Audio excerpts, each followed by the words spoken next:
Jack, also, the way Trump has mentioned Keir Starmer, there was this tweet probably a little over a week ago mentioning that we are going to remember this, that you did not send your military assets to the region. It was a rather dismissive post, really pulling up Keir Starmer, putting it out in public, and that we don't need help from anyone in a war that we've already won. He had declared a victory long ago, whereas the war still continues. UK, of course, has sent in a lot of military assets towards the Middle East, and this is towards its own bases.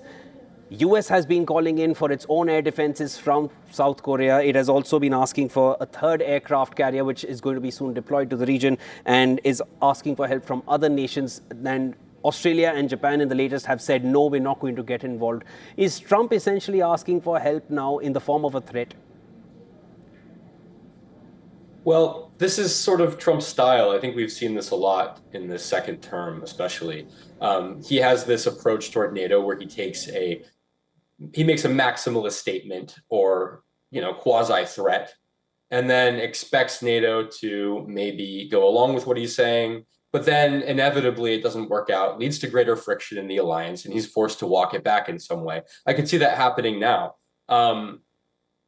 We have to remember, like you mentioned, NATO countries, including Great Britain, have dedicated a lot of resources to the Middle East over the last 20 years. Most recently, we saw NATO countries, including Great Britain, get involved in the operation in the Red Sea against the Houthis to keep access between the Red Sea and the Mediterranean open, or rather, between the Red Sea and the Indian Ocean.